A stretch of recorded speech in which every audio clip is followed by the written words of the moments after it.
Oh, sige. Allah, sige, sige. Sige, sige. Sige, tuwan-tuwa kayo ah. Sige. Magkapatid, 1 linggo pa lang po yan mga ka-farming.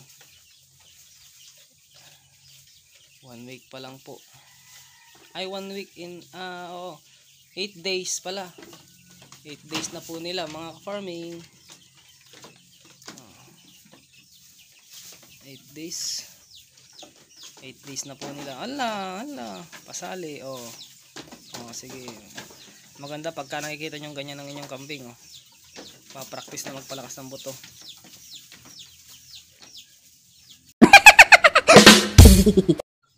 Good morning po sa ating lahat. At tayo ay nagpakain na ng mga manok natin. Ilan lang yan sa mga manok natin dahil yung iba ay nasa galaan pa. Yan. Sila marami yan. Meron pa dito. Wala pa yung iba eh. Meron pang sisi. Meron din tayo ditong linaga. Good morning sa ating lahat. Nilagang saging na ipapakain natin mamaya sa mga manok. At syempre kakainin din natin mga ka-farming. 6.5 hours later. Sunod sila oh. Sunod. So yun, good morning po sa ating lahat mga ka-farming. Panibagong araw at panibagong vlog. For today's vlog, tayo ay kakamusta lang dito sa ating mga alaga. Ayun po, bukas pa ang ilaw. Ayan, maaga na kasi. So tayo ay kakamustahin natin ating mga alaga. At syempre bago natin umpisan itong vlog na to, gusto ko ulit magpasalamat sa mga nanonood ng aking video. At support nyo po pa rin ang aking mga vlog. At welcome po kayo dito sa aking munting kulungan mga farming. So ito po yung ating mga kambing. Ito po. Ito yung iba nating manok nasa baba oh. Nagpakain tayo ayun. May mga sisi pa to mga ka-farming.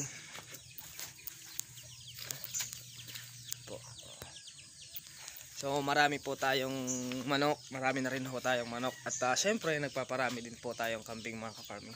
At yan mga ka-farming, salamat po sa lahat ng mga sumusuporta po ng aking video. At maraming salamat din po sa lahat ng mga nagtitiwala dito sa aking video mga ka-farming. So itong video na to ay sana mahikayat nyo kayo na mag-alaga na rin ng kambing, mag-alaga na rin kayo ng mga manok. Lalo na kung tambay lang kayo, kumbaga wala kayong trabaho at araw-araw na lang ay nagpapalipas kayo ng oras nang walang ginagawa. Ito yung time para mag-alaga kayo ng magkaroon kayo ng alagain para sa ganoon naman may kita kayo mga ka-farming. Maliit na puhunan, malaki ang kitaan pagdating sa pag-aalaga ng kambing. Basta marunong ka lang dumiskarte mga ka-farming. So itong video ko na to ay share ko lang sa inyo yung aking mga ginagawa dito sa aking pagkakambing. So tara, umpisa na natin ang simpleng vlog. Kuya Don TV.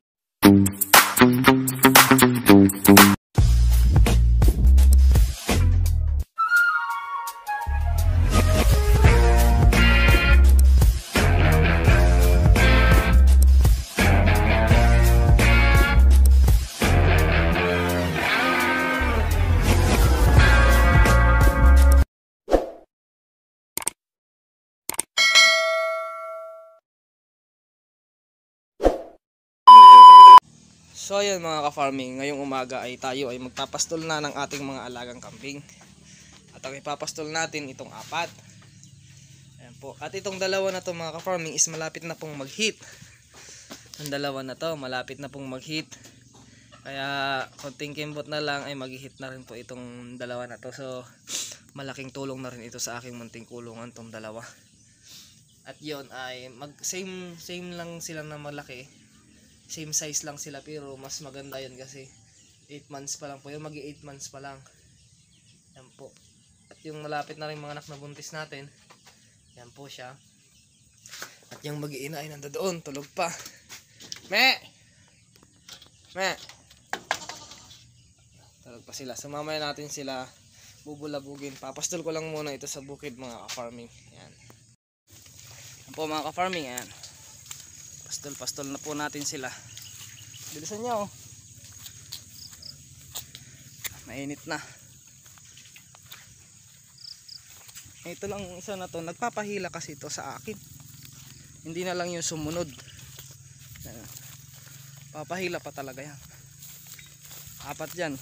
Yung 3 hindi ko na tinalian kasi nga naman malawak naman eh. At wala naman masisira. Wala naman masisirang mga pananim, kaya hinabaan na natin yung tali nila or yung tali nitong kambing natin. At dito pastol natin sila. Samahan nyo lang ako mga ka-farming. Yan po. So malawak yung pastulan. So dito tayo magpapastol kasi dito maganda ang damo. At saka malayo sa bulugan na native. Kung bakit sa malayo ko pinapastol yung kambing ko kasi iniiwas ko sa native na bulugan. Kasi nga mahirap na. Gusto ko yung may lahi na rin. Kahit paano upgraded, ganun. Po dito. Dito tayo sa lalagay ko na sila dito sa mismong init. Kasi medyo tuyo na yung damo dito. Huwag tayo dyan sa medyo basa. Dito tayo sa mainit. Ayan po sila. Hanap lang tayo ng area na kung saan ay pwede sila. So dito na rin. Lalagay na lang natin dito. Tusok natin dito. Tigas. Ayan. Tusok lang natin. Ayan po sila mga ka-farming. Ito po yung aking alaga. Kaya lang may baka dun, baka mahaba ang tali nun. Lipat natin. Lipat natin.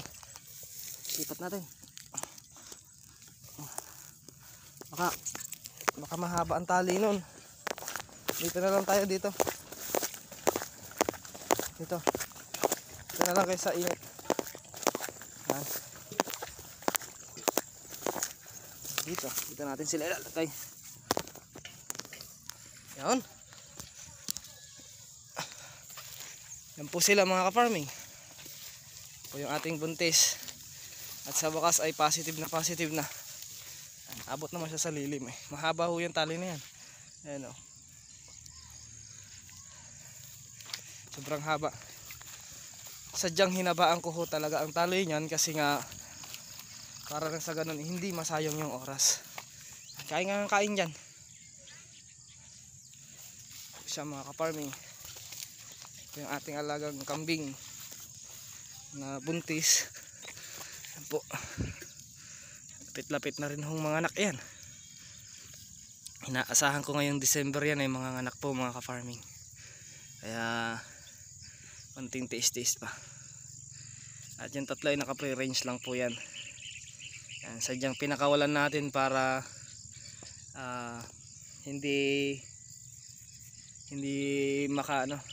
hindi matrabaho. Siyempre para makapili na rin ng damo na gusto nila. Tulad nga ng aking sinabi, malawak naman yung pinagpapastulan. Kaya okay rin yun na nakawala sila para makapili sila ng mga damo na gusto nila mga ka-farming. Yan lang po. At tayo ay pupunta na doon sa Mag-iina, doon sa Ilatagpi. At ayusin din natin sila. Yan, okay na po yan. Mamayang 11 or 10:30 ay ilalagay natin sila doon sa silong. Doon natin sila papainumin. Kasi sisilong natin yan mamaya. Pero ngayon, okay lang munang mabilad sila dahil malamig pa naman ang panahon. So tara na, doon tayo sa kabila mga ka-farming. Ayan na sila mga ka-farming. Nilagyan ko na ng damo yung nanay. Ayan. Para makakain na rin yung nanay. Ito yung dalawa, si Milky at saka si Kapitan. Milky, Kapitan.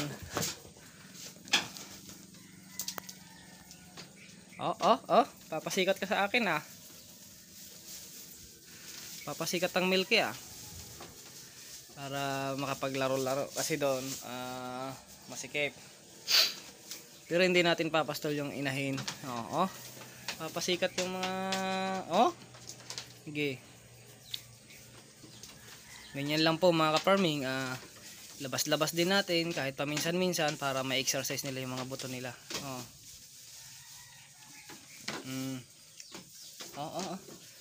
Laro-laro. Di ba? Lakas na sila agad. 1 linggo pa lang po yan mga ka-farming. Oh.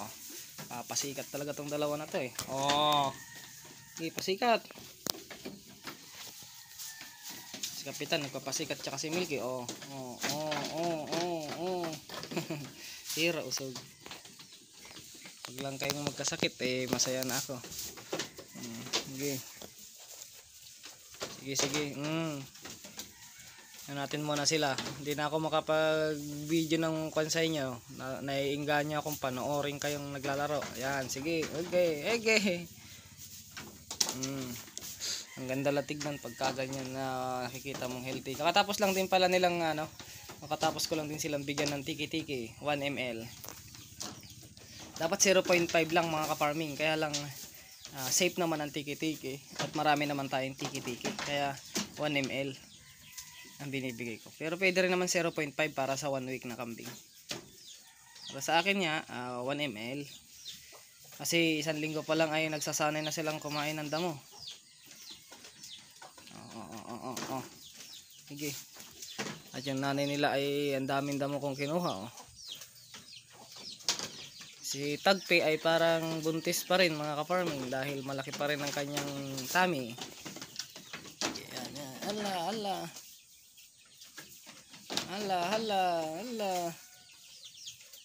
Yun lang mga ka-farming. Support nyo pa rin po yung aking mga video mga ka-farming dahil araw-araw ay nag-upload po ako ng mga video about po sa pag-aalaga ng kambing. At sa mga baguhan lang dito sa aking YouTube channel, support nyo pa rin po. So ito lang po yung update dito sa aking munting kulungan na kung saan tayo po ay nag-aalaga ng kambing at manok. So marami-rami na rin tayong manok. Although hindi ko lang sa inyo talaga ina-update yung mga manok dahil nakapokus tayo sa pagkakambing, pero kahit paano napapasilip ko kayo or pinapasilip ko sa inyo yung mga alaga kong manok mga ka-farming.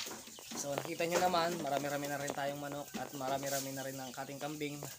Tuloy-tuloy lang ang biyaya na binibigay sa atin ng Panginoon at God bless sa ating lahat at support nyo pa rin po yung aking vlog. So yun lang mga ka-farming, support nyo. Tignan nyo, pasali talaga nilang dalawa. So yun lang mga ka-farming at peace out sa ating lahat.